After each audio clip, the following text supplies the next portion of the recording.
రోజా కన్నా కూడా మహాసాధ్వి, గొప్ప వ్యక్తి, సానుభూతి పరురాలు లక్ష్మీ పార్వతి. అక్కడ పదవి పోయింది కదా అని చెప్పేసి ఈరోజు జగన్మోహన్ రెడ్డిని పట్టుకొని నా కొడుకు అంటుంది. నేను ఒకటే చెప్తాను లక్ష్మీ పార్వతికి, ఇద్దరు కలిసి కూర్చోండి, కొడుకు దిద్దిన కాపురం సినిమా చేసుకోండి. కొడుకు జగన్మోహన్ రెడ్డి, అమ్మెవరు లక్ష్మీ పార్వతి. నీకు నిజంగా లక్ష్మీ పార్వతిని ఒక మాట మాట్లాడుతున్నా, నీకు సిగ్గుంటే, కొంచెమైనా బుద్ధి ఉంటే, నీకు ఎన్టీ రామారావు గారి మీద ప్రేమ ఉంటే, నీలో నిజాయితీ ఉంటే, నువ్వు నిజంగా ఆడదానివి అయితే, జగన్మోహన్ రెడ్డి తన తండ్రి పేరు పెడుతుంటే, నీ భర్త పేరుని తీసేస్తుంటే నువ్వేం చేస్తున్నావు? ఏం చేస్తున్నావు? జగన్మోహన్ రెడ్డి కాళ్ళు పట్టుకొని నొక్కుతున్నావా? చిల్లర ఖర్చులు కమ్ముడిపోయినా చిల్లర మనిషివు కదా నువ్వు. నిజంగా చెప్తున్నా, అంత గొప్ప ఫ్యామిలీలోకి ఒక దుష్ట శక్తి ఎలా వచ్చిందో ఈ రోజుడికి అంతుపట్టని విషయమే తల్లి. తర్వాత నేను ఎప్పుడు మాట్లాడినటువంటి గొప్ప వ్యక్తి, రోజా కన్నా కూడా మహాసాధ్వి, గొప్ప వ్యక్తి, సానుభూతి పరురాలు లక్ష్మీ పార్వతి. లక్ష్మీ పార్వతి నేను కొన్ని సంవత్సరాల నుంచి చూస్తూ ఉండా, ఏంది ఈవిడ బాధ, ఏంది, ఏమి ఈవిడికి అంత కష్టం వచ్చింది, అసలు ఈవిడ ఎవరు అని నేను కొంచెం ఆలోచించగలిగితే నేను అనుకున్నాను, స్వర్గీయ శ్రీ విశ్వవిఖ్యాత నట సార్వభౌమ నందమూరి తారక రామారావు గారి సతీమణి, అర్ధాంగి, భార్యమణి, ఇల్లాలు. నిజంగా చెప్తున్నా, నాకు తెలియదు, నేను ఎప్పుడూ ఆవిడ చచ్చిపోయింది అనుకున్నా. నిజంగా చెప్తాను, మా అమ్మ మీద నేను అబద్ధం చెప్పట్లే. ఎన్టీ రామారావు గారు చనిపోయిన సందర్భం ఏంది, నిజంగా అంత గొప్ప వ్యక్తికి ఇల్లాలైనప్పుడు నిజంగా చెప్తున్నా, జీవితం మీద విరక్తి పొందాల. స్వర్గీయ ఎన్టీ రామారావు గారికి ఇల్లాలైన తర్వాత ఆయనతో గడిపిన క్షణాలు, మధురానుభూతులు, ఆ సన్నివేశాలు, ఆ సందర్భాలు తలుచుకుంటూ అంత గొప్ప వ్యక్తికి చివరి రోజుల్లో నేను ఉండగలిగాను అని నేను ఆడమనిషిగా పుడితే మాత్రం ఇట్లా ఆలోచిస్తా, ఏమనంటే సాలు అని. లేకపోతే ఇదేం కర్మ ఇది, అక్కడ పదవి పోయింది కదా అని చెప్పేసి ఈరోజు జగన్మోహన్ రెడ్డిని పట్టుకొని నా కొడుకు అంటుంది. నేను ఒకటే చెప్తాను లక్ష్మీ పార్వతికి, ఇద్దరు కలిసి కూర్చోండి, కొడుకు దిద్దిన కాపురం సినిమా చేసుకోండి. కొడుకు జగన్మోహన్ రెడ్డి, అమ్మెవరు లక్ష్మీ పార్వతి. లక్ష్మీ పార్వతికి గౌరవ అనాలని అందరూ అంటారు, రోజాని అన్నాం, ఈవిడ్ని అన్నాం. ఎందుకంటే కేవలం మన విశాఖపట్నంలో ఒక హెల్త్ యూనివర్సిటీకి, విశాఖపట్నమే కదా, విశాఖపట్నంలో ఒక హెల్త్ యూనివర్సిటీకి నందమూరి తారక రామారావు హెల్త్ యూనివర్సిటీ, విశాఖపట్నం కదా, క్షమించండి ఏమనుకోదు, పర్లేదు, దీనివల్ల ప్రపంచం మునిగిపోదు, వాళ్ళు చేసిన అక్రమం కన్నా ఇది పెద్దప్పుడు. విజయవాడ హెల్త్ యూనివర్సిటీలో నందమూరి తారక రామారావు గారు ఎన్టీఆర్ హెల్త్ యూనివర్సిటీ అని పెడితే జగన్మోహన్ రెడ్డి వాళ్ళ నాయన పేరు పెట్టాడు, YS Rajasekhar Reddy health university అని.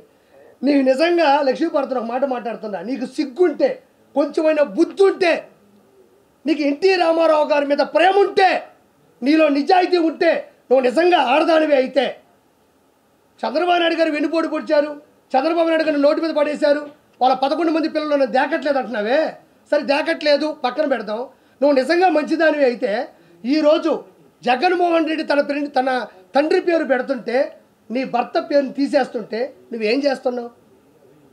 ఏం చేస్తున్నావు? జగన్మోహన్ రెడ్డి కాళ్ళు పట్టుకొని నొక్కుతున్నావా? చిల్లర ఖర్చులు కమ్ముడిపోయినా చిల్లర మనిషివు కదా నువ్వు. ఒక లెజెండు విశ్వవిఖ్యాత నట సార్వభౌమ నందమూరి తారక రామారావు గారి పేరు తీసేసి ఒక తన తండ్రి పేరు పెట్టుకుంటుంటే మీ ఆయన పేరు తీసేస్తున్నప్పుడు నువ్వు ఏడుండవు? చచ్చిపోయినావా? నువ్వు కూడా రోజాలాగా తాగి పడుకున్నావా, నిద్రపోయినావా? ఇవంటది అన్ని టెస్టులు చేస్తారు, టెస్టులు చేసిన తర్వాత లడ్డూలోకి నెయ్యి ఎట్టొస్తుంది అనింది. ఏమనింది? అన్ని టెస్టులు చేస్తారు, బండి ఇక్కడికి వస్తుంది, అన్ని టెస్టులు చేస్తారు, ఎట్టొస్తుంది లడ్డూలోకి నెయ్యి అనింది. చిన్న ఉదాహరణ చెప్తా. విశ్వవిఖ్యాత నట సార్వభౌమ 243 చిత్రాల్లో నటించినటువంటి కథానాయకుడు, తెలుగుడి ఆత్మగౌరవాన్ని ప్రపంచానికి చాటి చెప్పిన వ్యక్తి, 9 నెలల్లో పార్టీ పెట్టి పార్టీని గెలిపించినటువంటి శక్తి, మన్ని మార్బలం, బలం బలగం, అద్భుతం అద్వితీయం అయినటువంటి కుటుంబం కలిగిన శ్రీ ఎన్టీఆర్ గారి లైఫ్లోకి నువ్వు ఎలా వచ్చావో అక్రమంగా లడ్డూలో కూడా నెయ్యి అలానే వచ్చింది. నిజంగా చెప్తున్నా, అంత గొప్ప ఫ్యామిలీలోకి ఒక దుష్ట శక్తి ఎలా వచ్చిందో ఈ రోజుడికి అంతుపట్టని విషయమే తల్లి. ఆ మహానుభావుడికి జీవితంలో మచ్చే లేదు. ప్రపంచంలో అతను చూసి నటించే వాళ్ళు ఉన్నారు. శ్రీరామచంద్రుడు అంటే ఆయన ఫోటో పెట్టుకున్న వాళ్ళు ఉన్నారు. కర్ణుడు అంటే ఆయన ఫోటో పెట్టుకున్న వాళ్ళు ఉన్నారు. చంద్రుడు అంటే ఆయన ఫోటో పెట్టుకునే పరిస్థితులు వచ్చినాయి. శ్రీకృష్ణుడు అంటే ఆయన ఫోటో పెట్టుకున్న పరిస్థితులు ఉండి అంత గొప్ప కుటుంబాన్ని సృష్టించిన వ్యక్తి జీవితంలోకి నువ్వెలా అయితే అక్రమంగా దుష్టశక్తిలో వచ్చావో అదే అద్భుతమైన ఎన్టీ రామారావు గారు లాంటి లడ్డులోకి నీలాంటి దుష్టశక్తి జంతువు కొవ్వు వచ్చింది. ఇంకెంతకన్నా నేను చెప్పలేను. అంతంత కుటుంబం ఏంది, అది ఎంత పెద్ద కుటుంబం. నువ్వే ఆనించి దాపురించినావు. అరుంధతి సినిమాలో పశుపతి వచ్చి వచ్చినావే. గద్వాల కోటలోకి పశుపతి వస్తాడు చూడు, పశుపతి. ఆ కుటుంబంలోకి వచ్చి ఏదైనా వెళుతుందంటే ఆ మహానుభావుడు గారి కుటుంబంలో నువ్వు కాదా, నీ మచ్చ కాదా, నీ దౌర్భాగ్యం కాదా?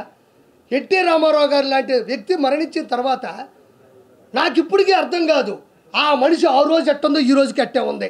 బరిగూట్లు కట్టేసేప్పుడు గోటం ఉంటుంది చూడు, చూసారా? గోటం గట్టిగా ఉంటుంది. మన ఎద్దులు కట్టేసేటప్పుడు గోటం ఉంటుంది. ఆ గోటం ఉండేట్టుండవు. కానీ అయ్యో ఆ మహానుభావుడు చనిపోయాడే, అంత గొప్ప వ్యక్తిని నేను కాపాడుకోలేకపోయానే, అంత గొప్ప వ్యక్తి నువ్వు సన్యాసం తీసుకో. ఉన్న 10 రూపాయల డబ్బులు కొట్టేసి ఉంటావు ఆ రోజుల్లో. అంత పొలాలు గిలాను కొనుక్కొని ఆ దేవుణ్ణి ప్రార్థించుకుంటూ ఉండాల్సిన నువ్వు ఈరోజు గోఠంలాగా ఎలా బతుకుంటావో నాకు అర్థం కావట్లే.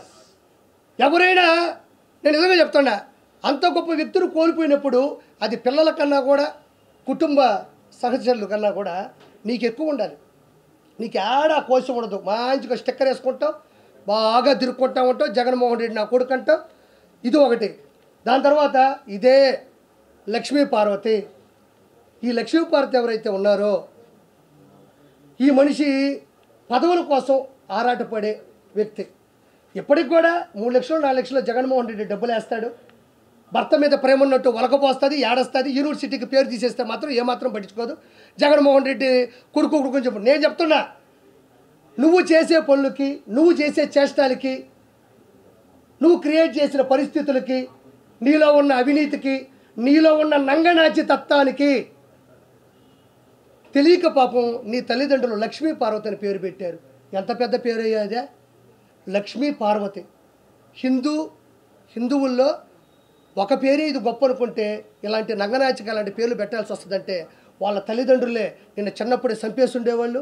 లేదంటే ఆ పేర్లు పెట్టకుండా నంగనాచి, నన్ను నమ్ముకో, ఉన్నదమ్ముకో, ఇలాంటి పేర్లు పెట్టుండేవాళ్ళు లక్ష్మీ పార్వతికి. అంటే ఈవిడ గురించి అందరికీ తెలిసిందే, చాలా తెలియాలి. ఈ రోజున కూడా బతికి ఆ కుటుంబం పరుగు తీసే ఏకైక వ్యక్తి ఎవరైనా ఉండాలంటే ఈ మనిషి. ఆయన పట్టుకొని వాడు గీడు అంటది అంటే కేవలం ఏమీ లేదు. ఆ రోజుల్లో ఈవిడ నుంచి కుటుంబాన్ని కాపాడడంలో చంద్రబాబు నాయుడు గారు ఏదైతే మంచి పని చేశాడో, ఎంతైతే గొప్ప పని చేశాడో ఆ పనిలో ఈవిడ నలిగిపోయింది. ఈవిడ అనుకున్నటువంటి ఆటలు సాగల. అందుకని చంద్రబాబు నాయుడు గారు ఈవిడికి వ్యతిరేకి.